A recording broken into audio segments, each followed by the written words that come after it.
Les habla Rafael Arraiz Luca, productor nacional independiente 30720, y esto es Venezolanos, un programa sobre el país y su historia. Hoy iniciamos una nueva serie, Venezolanos Excepcionales. Vamos a comenzar con una larga entrevista que sostuve yo con Ramón J. Velázquez.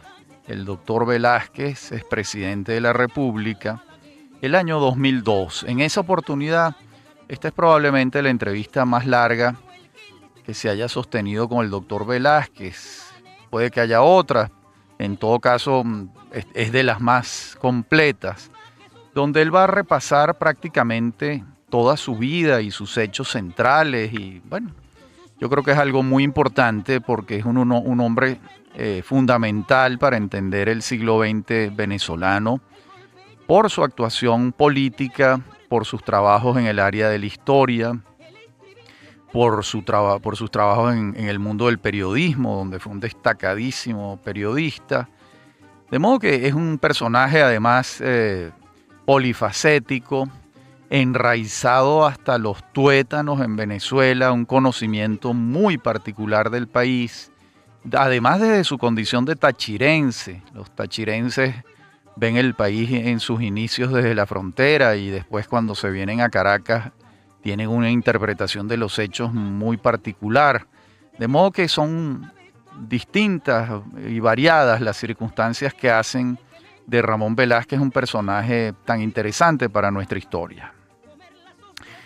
Él comienza contándome que nació en una casa que era escuela y también imprenta. Y él sostiene que eso le permite ser distinto porque aprendió a leer sin saber cómo y a los 9 años tenía nociones de gramática, dice, y a los 10 empecé a ser corrector de pruebas. Pero cuando paso al liceo está un hombre que se llama Carlos Rangel Lamus, que era, según las noticias, el primero que en el año 1917 había dictado una conferencia en el Salón de Lectura de San Cristóbal sobre la gran revolución socialista, el triunfo de los bolcheviques, y por ello lo llevaron a la cárcel en 1917. Dice, recordemos que Velázquez nace en el año 1916, y él allí se refiere entonces a la influencia de Carlos Rangel Lamus en aquellos muchachos en el Liceo Simón Bolívar. Y también refiere que él se vino a Caracas con Leonardo Ruiz Pineda y se inscribió en segundo año de bachillerato en el Liceo Andrés Bello. Se vino solo y después se vinieron sus padres. Y cuando se vino solo, como era frecuente en todos los venezolanos del interior, vivió en lo que se conocía como una pensión de andinos. Esa pensión se llamaba Italia y hoy en día es la esquina de Yaguno, y él refiere allí una anécdota con Ruiz Pineda. En el año 1934 estaban parados en la esquina Ruiz Pineda y él, y un señor les dice, quítense el sombrero. Bueno, allí nos recuerda que el sombrero era obligatorio en aquella época. El señor que está al lado de ellos les dice, quítense el sombrero, no se muevan, inclinen la cabeza, saluden. Y entonces refiere Velázquez que él ve una limusina negra de unas dimensiones gigantescas y en el fondo, atrás de la limusina, Juan Vicente Gómez, impecablemente vestido. Y entonces el señor que estaba al lado les dijo, va al pabellón del hipódromo a oír música y a que lo saluden. El hipódromo del Paraíso, por supuesto. Tanto Gómez como sus hijos fueron aficionados a la hípica y fueron factores decisivos en el desarrollo del hipismo en Venezuela, ya que respaldaron con todos los hierros el funcionamiento del hipódromo del Paraíso, hoy en día Parque Naciones Unidas, pero ese hipódromo estuvo en funcionamiento hasta 1959, cuando se inaugura el hipódromo La Rinconada durante la segunda presidencia de Rómulo Betancourt. Y yo también entonces le pregunto a Velázquez por qué profesor estuvo cuando ya estaba estudiando en Caracas, en el Liceo Andrés Bello. Y me dice, aquí nos tocaron Mario Briceño Iragorri, Caracciolo Parra León, Juan Francisco Reyes Baena, Julio Planchar, Juan Francisco Stolk. Y él explica cómo era una ciudad y un país en el que los profesionales, los ingenieros, los abogados vivían dentro de una gran dificultad y no tenían con qué vivir, pues tener una cátedra en un liceo era una ayuda muy importante. Él refiere entonces que en ese tiempo conoció a Inocente Palacios y que a él, al doctor Velázquez, al joven, al bachiller Velázquez, ni siquiera era bachiller en ese momento, lo eligieron presidente del Centro de Estudiantes de Bachillerato. Y ese centro atraía alumnos de La Salle, del San Ignacio y demás institutos. Y entonces fundaron una revista que se llamó Futuro. Y él le llevó esa revista a Inocente, que tenía un semanario antigomecista, que se llamaba Gaceta de América. En esa Gaceta de América participaban Miguel Acosta Sáenz, Rafael Pisani, Carlos Augusto León, Luis Felipe Urbaneja, conocido como el Fraile Urbaneja, padre de Diego Bautista Urbaneja. También estaba Guillermo Meneses. Y entonces refiere Velázquez, yo le llevé la revista y nos hicimos muy amigos. Luego él fundó una organización de lucha antigomecista que se llamaba Organización Revolucionaria Venezolana. Pero un día llegué yo y estaba la policía. Habían descubierto la organización, acabaron con la Gaceta y expulsaron a Inocente a Panamá. Y en ese tiempo, refiere Velázquez, del Liceo Andrés Bello, a las 5 de la tarde nos íbamos al Parque Carabobo. Rafael Octavio Jiménez, el padre de Rafael Simón Jiménez, nos leía novelas revolucionarias. Muchos días llegaba allí un joven que se llamaba Guillermo Meneses, que había escrito en esos días La Balandra Isabel y que era muy querido por todos. Cuando él hablaba, todo el mundo lo oía. Después, refiere Velázquez, me pasé al Colegio San Pablo de los legendarios hermanos Martínez Centeno. Allí daba clases José Fabiani Ruiz, Fernando Paz Castillo, Prieto Figueroa. Prieto era profesor y estaba estudiando Derecho a su vez. Se graduó mucho después del año 1928. Él era maestro y una cosa increíble logró bajo Gómez, los 2 últimos años finales, crear una asociación de maestros ahí en el San Pablo, en el Colegio San Pablo de los hermanos Martínez Centenos. Él se graduó allí, según me refiere, y empieza a contarme el día de la muerte de Gómez. Y refiere que en el colegio, en el San Pablo, se reúne la gente el día que se tuvo la certeza de la muerte de Gómez, porque nadie lo creía. Y aquella fue una asamblea tumultuosa, y se acordó ir a Maracay a preguntarle a López Contreras que qué iba a hacer él. Y el orador, el único orador designado, fue Andrés Eloy Blanco. Yo le pregunto, ¿y usted fue a Maracay? Sí, fueron como 40 carros. Y al año siguiente, en 1936, en la universidad no se estudió porque fue tan intenso el terremoto que hubo. La universidad se convirtió en un centro olímpico y en la Federación de Estudiantes, que quedaba de Palma a Miracielos, empezaron a llegar los políticos. Aquellas eran como sus oficinas. Primero llegó Jóbito, a quien se le hizo inmediatamente presidente de la asociación. Luego llegaron Leoni, Miguel Otero, Carlos Irazábal. Después llegó Rómulo Betancourt. Entonces había una actividad permanente alrededor de Salvador de la Plaza, Gustavo Machado, Rodolfo Quintero, Miguel Otero, Carlos Augusto León, que eran todos marxistas. Y el otro grupo estaba encabezado por Betancourt, por Leoni, que eran los socialistas. Allí surgieron las 2 Venezuelas. Era un país nuevo, todo un proceso de cambios. Hasta este momento llega el positivismo y surgen las grandes ideas de la época por primera vez entre nosotros. Entonces se viene a hacer un debate que se había hecho en Colombia en los años 20 y en Argentina en los años 10. Yo le pregunto, empezó a estudiar Derecho en el año 36, hice el primer año aquí y yo estaba empeñado en volver al Táchira. Entonces logré con el doctor Ángel Biagini que creáramos una escuela de Derecho en San Cristóbal. Estuve un año en eso y fundé la Federación de Estudiantes de Venezuela. Luego regresé e hice todo el resto de la carrera aquí en Caracas. Me metí mucho en ese tiempo en el periodismo y decidí ser reportero. Y fui reportero de calle, hice policía, hice política. En esa época María Teresa Castillo era reportera también en Últimas Noticias. En las Últimas Noticias de Cotepa Delgado y de Pedro Veroes. No había escuela de periodismo en Venezuela, pero ellos nos reunían a todos a las 7:30 de la mañana y teníamos una especie de clase magistral de Pedro Veroes y de observaciones de Cotepa Delgado. Allí es cuando llega el problema de la candidatura de Escalante, en la cual tuve sin querer la oportunidad de ver por dentro la crisis. Le hice un foro basado en lo que él había dicho en Washington y en San Francisco. No me lo había dicho a mí, pero como cuando lo entrevisté no me dijo nada, yo fabriqué el foro.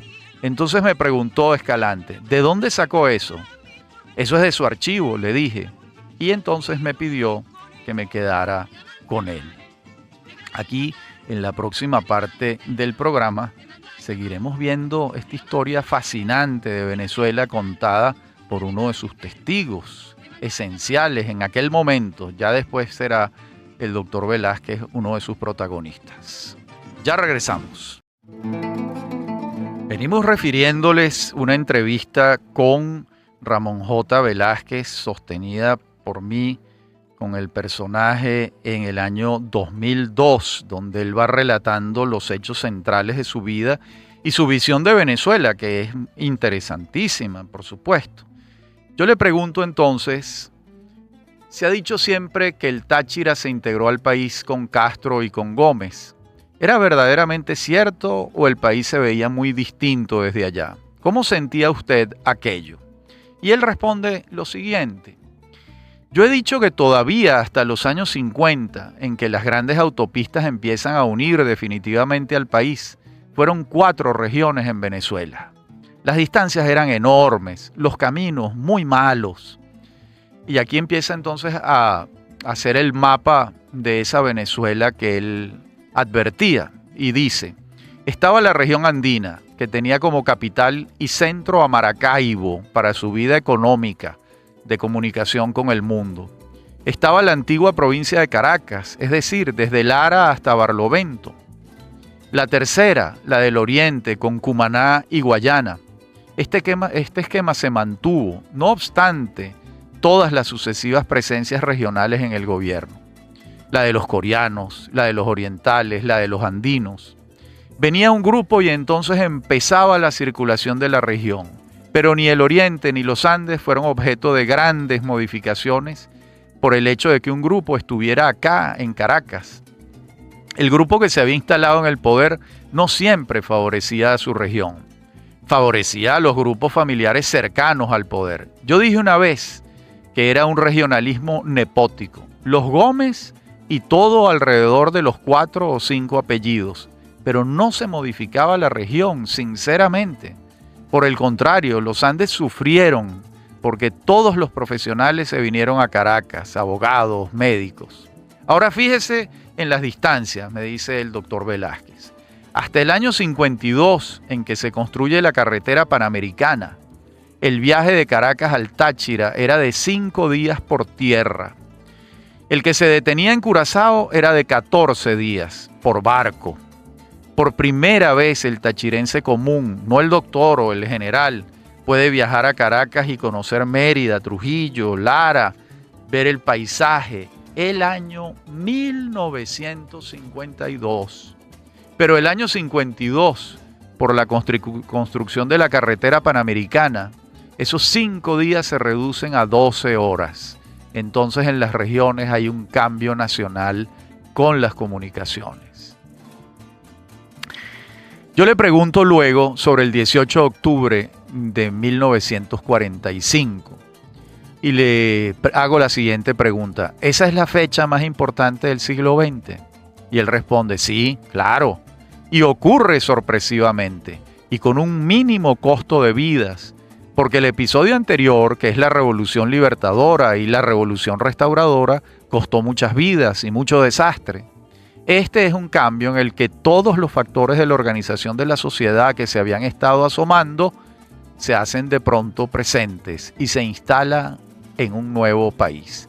Primero, por el conflicto entre un partido popular desarmado que llega y los militares jóvenes, pero el proceso, no obstante los 10 años de la dictadura de Pérez Jiménez, se sigue consolidando hasta aparecer el 58. Y le pregunto, ¿y después del 18 de octubre, cuando el liderazgo de Betancur se hace evidente? Le pregunto, ¿años antes se advertía que él iba a ser el líder de ese proceso? Y fíjense lo que responde Velázquez, no. Y nadie dentro de aquel panorama político y social, de aquellos cálculos, nadie pensaba que el concejal que era Rómulo Betancur, el columnista redactor del País y el secretario general de un partido pequeño, iba a amanecer de presidente de una junta revolucionaria. Betancur había estimulado mucho la candidatura de Escalante. Se frustra Escalante, proponen un candidato que el gobierno no acepta, Óscar Augusto Machado, y viene entonces la crisis, con Biagini de por medio. Betancur acepta el riesgo, que es un riesgo histórico, y como sabe que en ese momento los militares no tienen programa, porque en esa época su formación académica era muy simple, él coge el programa del Plan de Barranquilla y lo lee como de la Revolución. Entonces todas las consignas planteadas desde el Plan de Barranquilla se ponen en marcha. Ahora, ¿qué pasa? Que hay un fenómeno en los días siguientes al 18 de octubre. La gente aquí empieza a decir por radio, fulano de tal está bien y desde el comienzo con la revolución. Fulano de tal está bien y desde el comienzo con la revolución. Eso determina que la gente empiece a inscribirse en Acción Democrática. Y hay un aviso que lo firma Ana Luisa Llovera, en el que a los 15 días de iniciada se suspenden las inscripciones porque aquello era avasallante. La gente se metió en eso, pero para 1945 todavía estaba muy vivo el recuerdo de Juan Vicente Gómez y la gente dejaba la política para lo que llamaban los activistas, los arriesgados, los políticos. Y hasta ese momento en todas las casas venezolanas regía aquello del padre con el hijo. Yo lo sostengo a usted para que estudie. Si se mete a político, lo voto. Eso era lo que le decían los padres a los hijos. ¿Qué tal?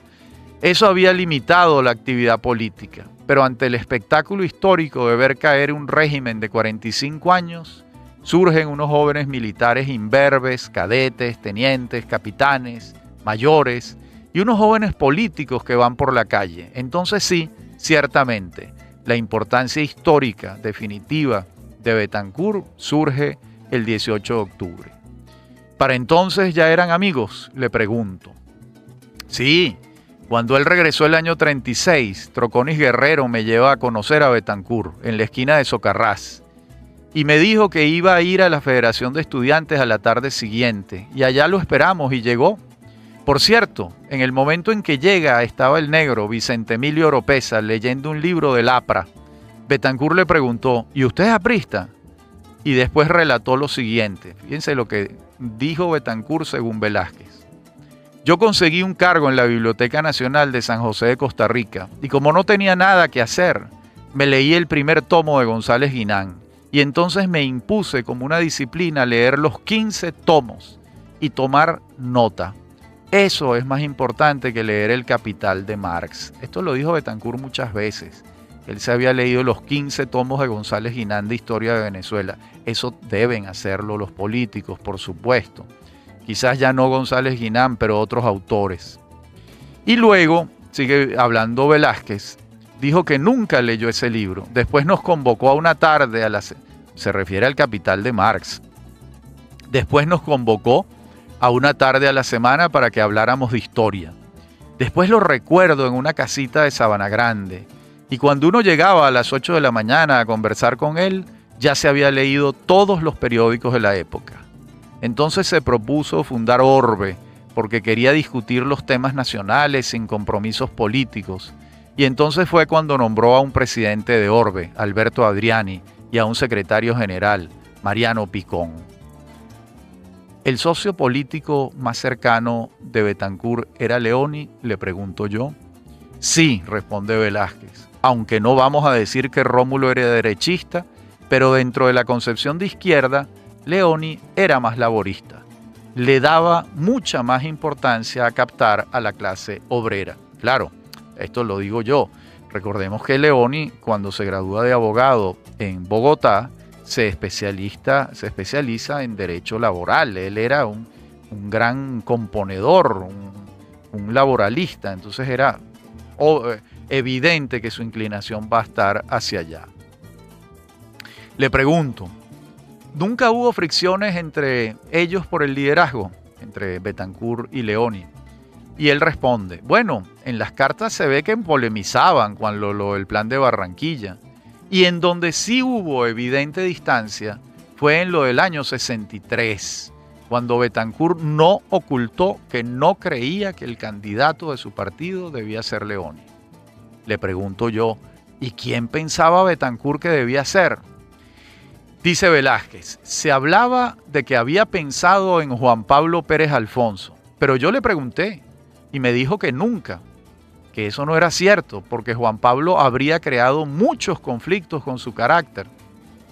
Yo le digo, se habló de Dubuc, y él responde, en efecto, mucho, en quien Betancur tenía una gran confianza por su capacidad política. Eso es verdad.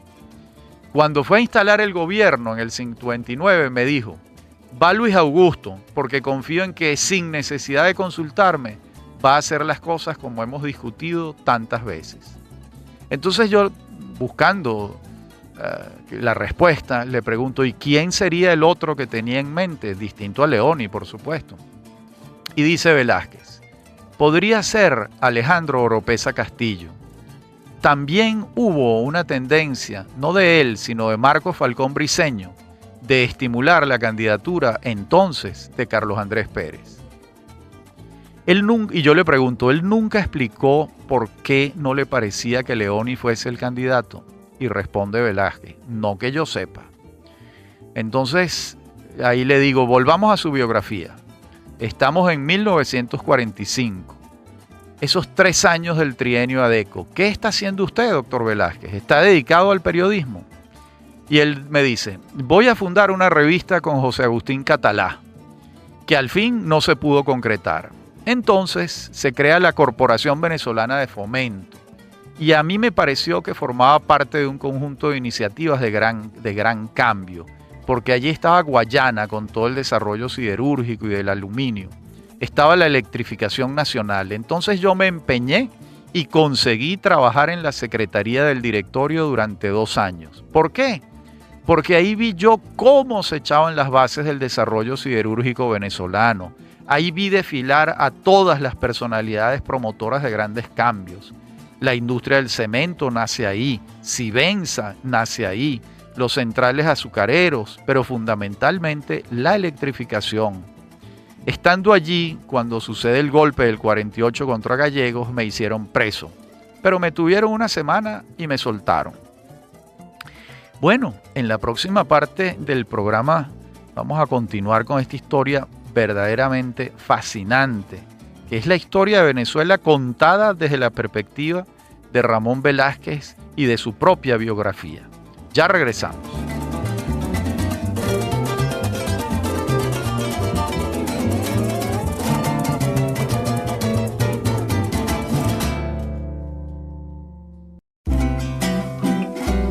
Venimos hablando de la vida y obra de Ramón J. Velázquez con base en una entrevista larga que sostuve con él en el año 2002.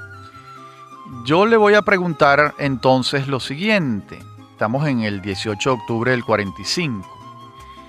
En ese periodo le pregunto, ¿y usted comparte la tesis según la cual en la caída de Gallegos un factor importante fue la poca destreza del maestro para manejar el tema militar o eso le parece secundario? Y él responde lo siguiente.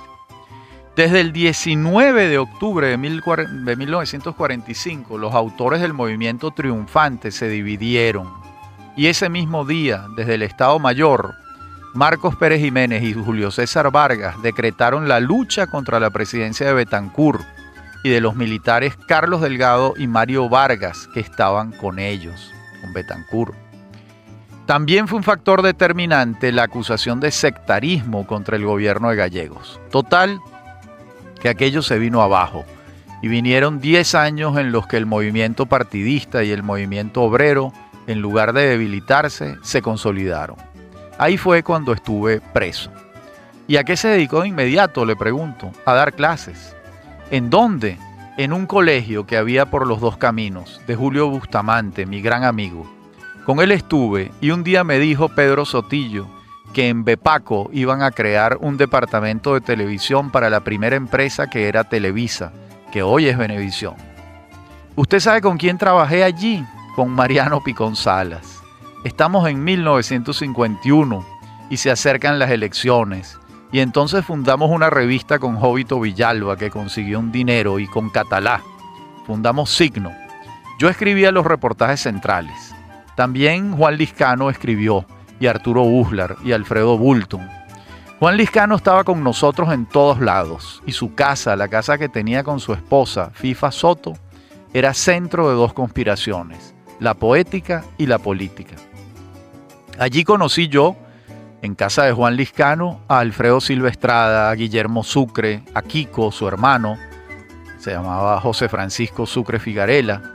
Y entonces, como le dije, Rafael, vienen las elecciones, viene el gran fraude. Las elecciones las gana URD, pero viene el fraude y entonces decidimos hacer un libro, El Libro Negro, impreso en la editorial de Catalá. ¿Qué pasó? Que el libro circuló porque le pusimos editorial Atlántida, México, hasta que alguien dijo que era de Juan Liscano y Consalvi. Entonces Juan pudo escapar y se fue 8 años a París. Pero nosotros caímos en la cárcel, Sino Alberto, Catalá y yo. A Catalá le destruyeron la imprenta, acabaron con los linotipos. ¿Y usted?, le pregunto, estuvo preso desde el 53 hasta el 58, 5 años. Y él me responde, no, estuve preso todo el 53 y la mitad del 54. Un episodio que yo cuento porque es mágico. Me dicen el día de Pascuas, el día de San Ramón, coja la maleta. Me llevan al despacho de Vallenilla Lanz. Cuando yo llego, está la antesala llena de gente y entierro la cabeza. Es decir, baja el mentón.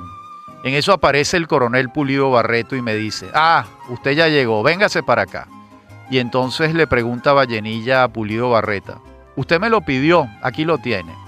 Pulido pidió mi libertad. Entonces Vallenilla, antes de retirarme, me dijo esto, doctor Velázquez, antes de que se vaya, le quiero decir una cosa. Yo no soy el autor de su prisión. Yo con andinos no me meto. Entonces, pues salí, me puse a trabajar porque yo en la época de estudiante trabajé mucho en los tribunales como estudiante de Derecho, en los tribunales de instrucción. Fui escribiente y me puse a trabajar ya como abogado. Y llego un día a un tribunal y me dicen, aquí dieron instrucciones de que a cualquier caso que tú traigas no se le dé curso. Caramba, y en otra parte, como a los 3 días, me dicen lo mismo. Me valí entonces para los casos que yo tenía de una persona a quien quiero mucho por el comportamiento que tuvo conmigo en esa época. Fue Aristides Calvani. Él trabajaba en el bufete del doctor Vicente Grisanti y desesperado con aquella situación me preguntó, ¿qué hago? Hasta que Miguel Ángel Capriles me dijo, te entrego élite, siempre que no firmes. Tú manejas la revista y yo te pago el sueldo. Entonces vi el cielo abierto. En ese momento llegaba de su primer destierro Jesús Sano Hernández y llegaba de Margarita Jesús Rosas Marcano, el poeta, y me presentaron a un dibujante que se llamaba Jacobo Borges, hasta que un día llegan 2 personajes de la Seguridad Nacional y me dicen, doctor Velázquez, usted está preso. Me llevaron a la seguridad, donde está hoy el Hotel Hilton, una vieja casa de la Creole. Me dijo Pedro Estrada, doctor, usted vino por sus pasos, nosotros no lo hemos traído, mire esto. Nosotros teníamos, dice Velázquez, nosotros teníamos un grupo que informábamos a Nueva York, unos de política, otros de economía, otros de presupuesto. Le informábamos a Betancur. Chepino Gervasi, que era redactor económico del Nacional, informaba de economía. Alberto Aranguren, de presupuesto. Tenía quien le diera los datos. Yo informaba de política. Y me dijo Estrada, mire este hermoso archivo, doctor. La primera regla de la política venezolana es ser desconfiado. Usted le ha entregado todo eso a personas que no conoce. Se lo entregábamos, dice Velázquez, a un capitán de aeropostal que volaba a Nueva York en los Constellation y era de la Seguridad Nacional. A él le entregábamos las cartas, las abrían, las copiaban y las mandaban, hasta que tuvieron un paquete inmenso. Pero en el momento que estoy hablando con Estrada, vuelve a aparecer mi amigo el coronel Pulido Barreto con un ayudante y me dice, te envainaste. No vengo a pedir que te suelten, sino que no te toquen. Ya se lo pedí a Pedro y no me volvieron a interrogar. Y al cabo de 3 meses nos bajaron al patio y vimos un grupo de jóvenes estudiantes, jovencitos. ¿En qué año estamos, doctor Velázquez? Le pregunto yo. En 1957. Y eran los estudiantes de la Facultad de Derecho de la Universidad Central del Partido Comunista. El flaco Prada Barazarte, Germán Lairé, Luis Álvarez Domínguez, Chucho Betancourt. Y nos esposaron, nos metieron en un autobús. A mí me esposaron con un loco que había caído preso. ¿Por qué estaba ese loco? Porque ese señor era esposo de una mujer que había estado en un complot de unas bombas. La esposa era activista de Acción Democrática y era lo que llamaban un puente para mensajes. Yo le pregunto, ¿y cómo lidió usted con el demente? Porque iba esposado con él en un autobús. Y él me dice, ya va a ver lo que pasa. Es que es una historia increíble. La Seguridad Nacional está siguiendo a la esposa y detienen a su esposo y le preguntan, ¿por qué entran tantos hombres a su casa?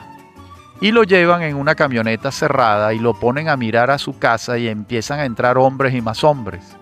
Cuando llega a la casa de vuelta le pregunta a la esposa, ¿qué? ¿Quién vino? No, nadie, responde ella. Y entonces el hombre se quita la ropa y se sienta desnudo en la mesa y sobreviene el escándalo. Ha enloquecido. Él no mata a la mujer, sino que se va, se vuelve a vestir y se va, y se refugia en unas ruinas del viejo tranvía de Caracas, frente al Teatro de la Candelaria. Unas ruinas donde hay forajidos. Caminando por la calle se enamora de un perrito, y el perrito se va con él. Conoce en las ruinas a un adeco, Rodríguez, que había sido jefe civil en Río Chico, al que andaban persiguiendo. Estaba metido ahí y andan juntos. Salen de noche y de día buscan en las carnicerías huesos, cualquier cosa, y comen. Hacen un festín todos los pordioseros con los huesos, hasta que un día sale solo y queda el perrito. Entonces lo invitan a una gran comida esa tarde. Le dicen que han matado una lapa y cuando terminan le cuentan que se han comido el perro. El hombre coge un tubo para matar al otro y esto, por casualidad, ha encontrado uno de esos cascos de aluminio y se salva del golpe. Los llevan a la policía de la Candelaria y entonces el demente dice, ese señor es Rodríguez, el fabricante de la bomba del Paseo Colón. La bomba está enterrada en tal parte. Y van y la encuentran, ya echada a perder. Entonces se llevan a los dos, pero este señor caraqueño de gente bien agudiza su pérdida de sentido de la realidad y se transforma en un faraón. Bueno, pues a este faraón lo esposan conmigo y yo voy por toda la carretera escuchando al faraón hablar de sus pirámides en Keops y las pirámides tal y cual. Yo le digo, pero qué cuento tan extraordinario. ¿Y para dónde iban? Para Ciudad Bolívar. Hasta el 23 de enero, hasta el 24, porque el 23 como a las 4 de la tarde llegó una misión militar. Bueno, esta es una historia impresionante, es un relato pero maravilloso, además tan bien contado por el doctor Velázquez. En la próxima parte del programa continuaremos viendo estos episodios, ¿verdad? Adelantamos lo siguiente, yo le pregunto, déjeme preguntarle un lugar común, pero es que hay que hacerlo. ¿Qué se siente estando preso? Tristeza, depresión, impotencia, rabia. Y él dice, yo se lo puedo decir. Primero, como estuve preso 3 veces y vi mucha gente, puedo decirle que los suicidios ocurren en la primera semana. Yo he visto gente muy distinguida que ha intentado cortarse las venas, que intentó romper los vidrios que eran de cristal para cortarse las venas. Vi a un joven guariqueño dándose contra la pared en la cabeza para matarse y se daba para fracturarse el cráneo. Vi también gente gritando me ahogo por claustrofobia y vi gente, un caso de un hombre pegando gritos porque no podía orinar, pero siempre en una etapa de adaptación. De ahí en adelante uno va aclimatándose. Bien, en la próxima parte del programa continuamos con esta historia fascinante que es la vida de Ramón J. Velázquez. Ya regresamos.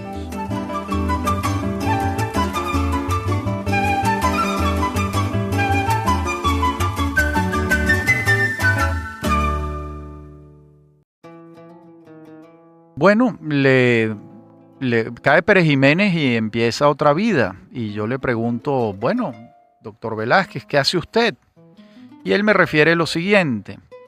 Como Alberto González y yo teníamos un proyecto de sacar un periódico, pero lo supo Miguel Ángel Capriles y nos buscó y nos propuso que fuéramos juntos. Nació El Mundo y ahí estuvimos 6 meses, hasta que en agosto me fui a hacer campaña política con Betancur en el Táchira y en Miranda. Salí senador por los dos. Pero cuando yo esperaba ir al Senado, me invita Betancur a conversar y me dice, mire, lo invito a una empresa política.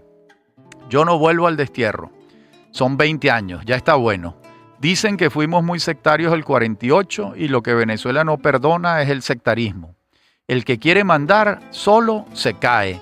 Medio país me quiere, me sigue. Yo puedo decir que niños y niñas, viejos, mujeres, hombres, pero hay otro medio país que no me quiere.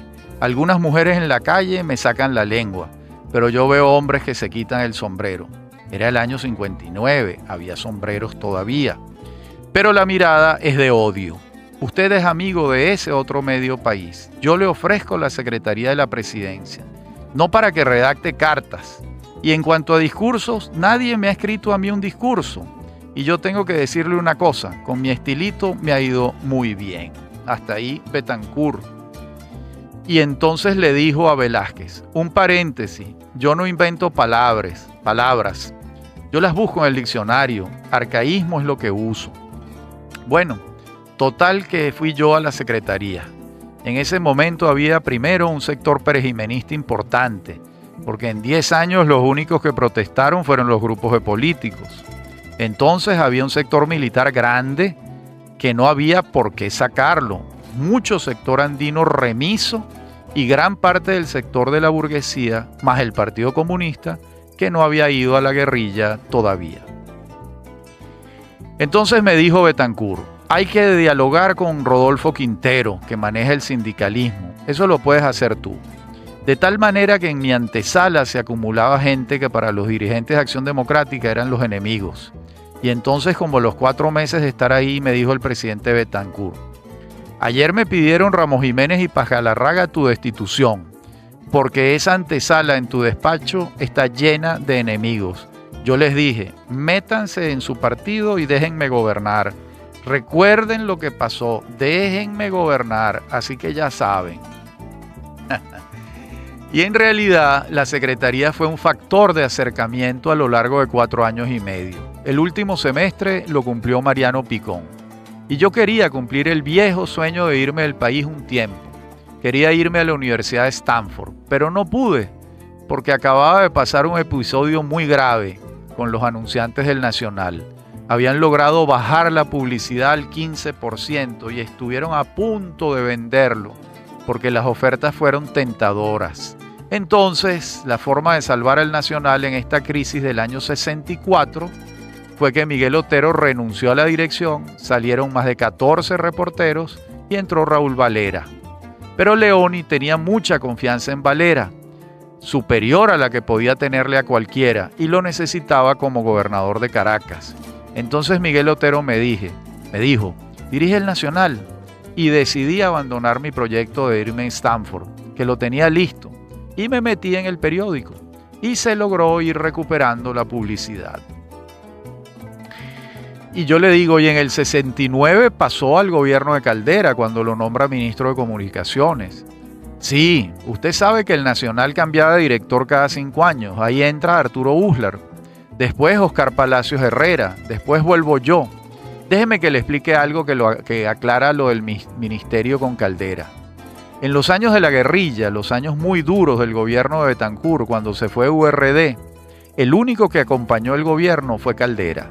Sin él, la crisis ha podido tener una proyección mayor. Y ese hombre estuvo en todos los momentos críticos. A las 2 de la mañana estaba ahí. Y en 1963 me llama Rómulo Betancur, siendo todavía yo secretario de la presidencia, y me dice: tengo que hablar con usted, quiero desayunar.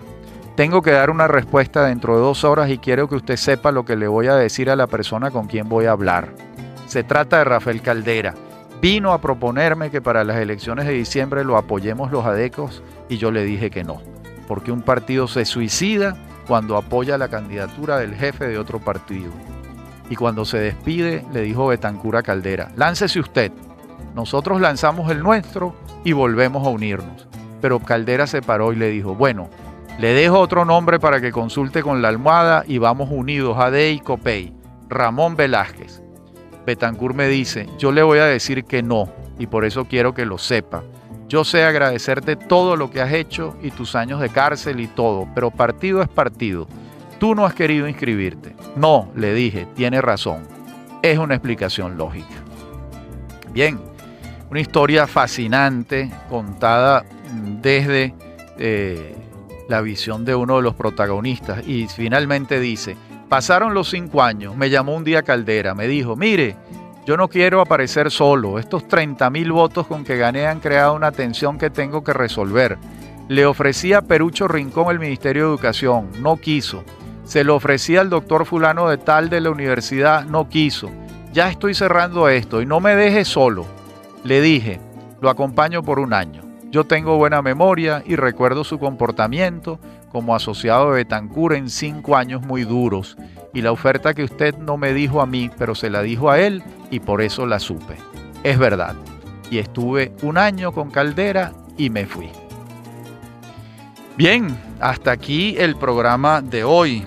En el próximo seguimos con esta historia extraordinaria, la historia de Venezuela contada por uno de sus protagonistas y desde la perspectiva de más íntima, la versión más íntima, desde el centro del poder.